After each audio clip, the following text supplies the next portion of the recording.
अखिलेश यादव ने भी अब तस्वीरें अपने पिता के साथ अपनी डाली हैं। ट्विटर के जरिए उन्होंने अपने पिता को श्रद्धांजलि दी है। उन्होंने अस्पताल के अंदर की तस्वीरें कुछ ही देर पहले ट्विटर पर डाली है अखिलेश यादव ने।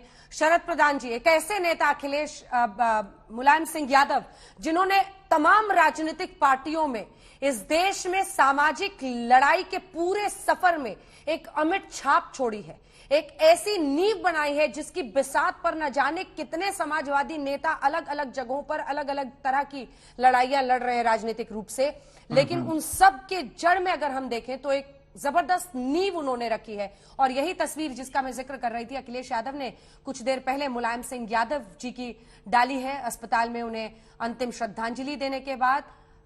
ये तस्वीर बेहद भावुक लम्हा, आप सोचिए, क्योंकि वो मुलायम सिंह यादव की ही राजनीतिक विरासत है जिस पर आज अखिलेश यादव खड़े हैं। वो मुलायम सिंह यादव का ही राजनीतिक कद, उनका अस्तित्व, उनका सम्मान, उनकी पहचान जो उत्तर प्रदेश में समाजवादी पार्टी को एक ऐसी जगह, एक ऐसे मकाम पर ले गई जहां पर 3 बार मुख्यमंत्री रहे अखिलेश यादव। ये तस्वीरें आप देख रहे हैं इस वक्त, ये वही तस्वीर है जो अखिलेश यादव ने ट्वीट की है। शरद जी।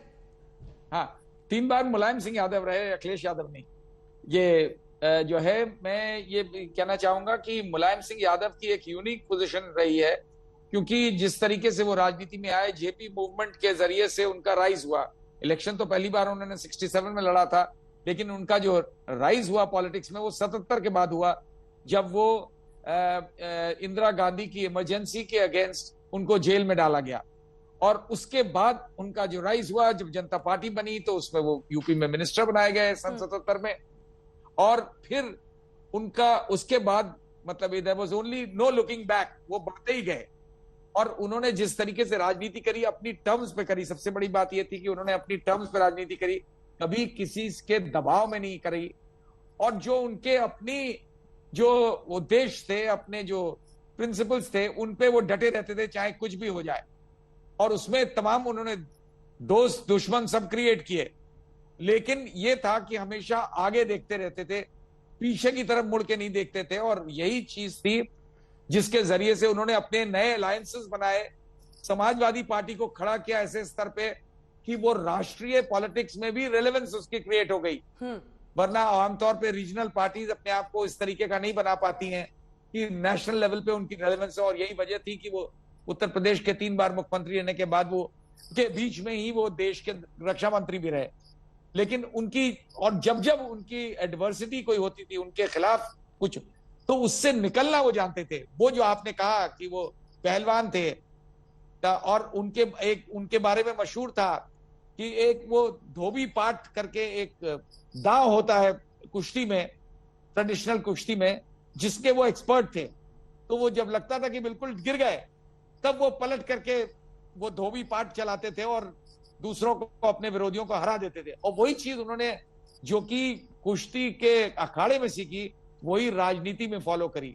जब जब ऐसा लगता था कि मुलायम सिंह का फॉल हो गया है, वो वापस वहां से इमर्ज होते थे। और यही उनकी पूरी कहानी भी है। लोग समझ नहीं पाते थे, एक स्वस्थ भी थे वो, और उन्होंने जो फैसला लिया पिछली बार ही कि अखिलेश यादव को वो सत्ता सौंप देंगे, लोग समझ नहीं पा रहे थे। अपने बहुत करीबियों से भी उन्होंने छुपा कर रखी थी ये बात। ये बताता है सही वक्त पर सही दाव खेलने का उनमें हुनर था। बिल्कुल शरद जी, छोटा सा। नहीं, बिल्कुल बिल्कुल, ये इसमें यही इनकी खूबी थी। देखिए, जब जब ऐसा मौका आया, चाहे वो उस समय जब बाबरी मस्जिद को गिराने के लिए कार सेवक पहुंचे और इनको, ये मुख्यमंत्री थे सन 90 में, इनको गोलियां चलानी करी, तो ये कहते थे बड़े, उसमें ये नहीं था कि कोई उन्हें वो था, कहते थे हमने संविधान की रक्षा करने के लिए गोली चलाई। और उसके बाद भी उससे निमर्ज करके निकल आए। उसके बाद आप देखिए, उससे पहले जब विश्वनाथ प्रताप सिंह ने उनको, अजीत सिंह को रखा उत्तराधिकारी चरण सिंह के लेगेसी का, और उनको बनाने का प्रयास किया उत्तर प्रदेश का मुख्यमंत्री, तो मुलायम सिंह उखड़ गए। उन्होंने वीपी सिंह को भी डिफाई किया और अल्टीमेटली अपने आप को स्थापित किया एज चीफ मिनिस्टर। तो कई दशकों के राजनीतिक पन्नों से की कल्पना नहीं की जा सकती। भारतीय राजनीति के कई दशकों की जो पूरी बिसात बिछी और जो राजनीति हुई, उसकी कल्पना नहीं की जा सकती है मुलायम सिंह यादव के बिना। ऐसा उनका योगदान रहा है। अशोक सिंघल, क्या हो रहा है इस वक्त वहां पर अस्पताल से, जानकारी दें। देखिए अंजना, यहाँ से पार्थिव शरीर जो है मुलायम सिंह का निकल चुका है और वो खबरें ये आ रही हैं कि हो सकता है जो उनका अशोक रोड पे घर है सांसद के नाते, जहाँ पे पिछले काफी साल से वो रह रहे हैं, वहां से होते हुए जाए, लेकिन सफाई जाएगा। यहाँ से उनका पार्थिव शरीर सफाई जाएगा। साथ में अखिलेश यादव हैं, शिवपाल यादव हैं और रामगोपाल यादव हैं। थोड़ी देर पहले यहाँ से उनका पार्थिव शरीर निकला। अमित शाह यहाँ उनसे मिलने आए थे, काफी समय, आधा घंटे के करीब परिवार के साथ समय बिताया अमित शाह ने। और कई सांसद भी मौजूद थे बीजेपी के और दूसरी पार्टियों के, राजीव शुक्ला और केसी त्यागी यहाँ मौजूद थे।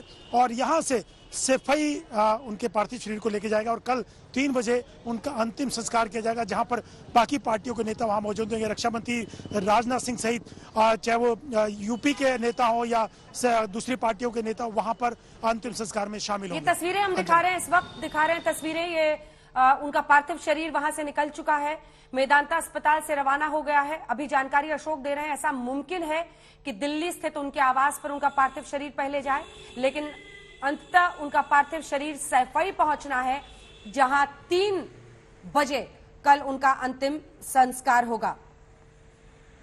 मुरली मनोहर जोशी क्या कह रहे हैं, सुनिए। में शामिल हुए तब से लेके आज तक मुलायम सिंह जी से, जिनको बाद में लोग नेताजी के रूप में अधिक जानते रहे हैं, बहुत घनिष्ठ संबंध रहा।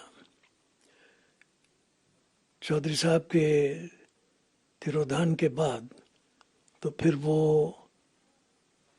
लोहिया समाजवादी विचारधारा के सबसे सशक्त आवाज के रूप में देश में जाने जाते रहे और ख़ासतौर पर उत्तरी भारत की राजनीति में उनका महत्वपूर्ण स्थान रहा। वो राजनीति के बहुत चतुर खिलाड़ी भी थे, मित्रों के मित्र भी थे और प्रतिस्पर्धियों से दोनों प्रकार का नाता रखने में सिद्धहस्त थे। वो उनसे मित्रता भी रखते थे और मौका आने पर उनके साथ 2-2 हाथ भी कर सकते थे।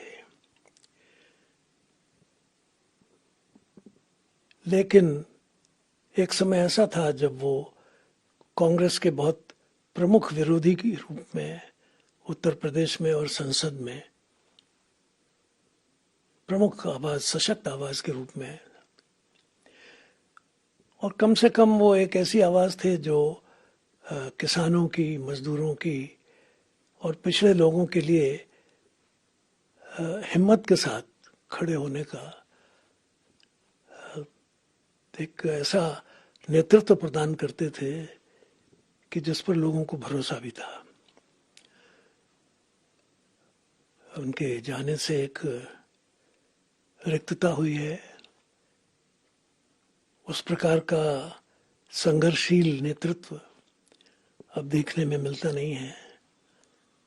और जैसा मैं कहता हूँ कि एक ऐसी पीढ़ी जो कुछ मूल्यों के लिए, नीतियों के लिए, कुछ संघर्षों के लिए जानी जाती थी, वो अब हमारे बीच से चली गई है। नेताजी, जिनको मैं तो हमेशा मुलायम सिंह जी के नाम से ही पुकारता रहा हूँ, वो एक ऐसी आवाज़ थे जो अब शायद सुनने को नहीं मिलेगी।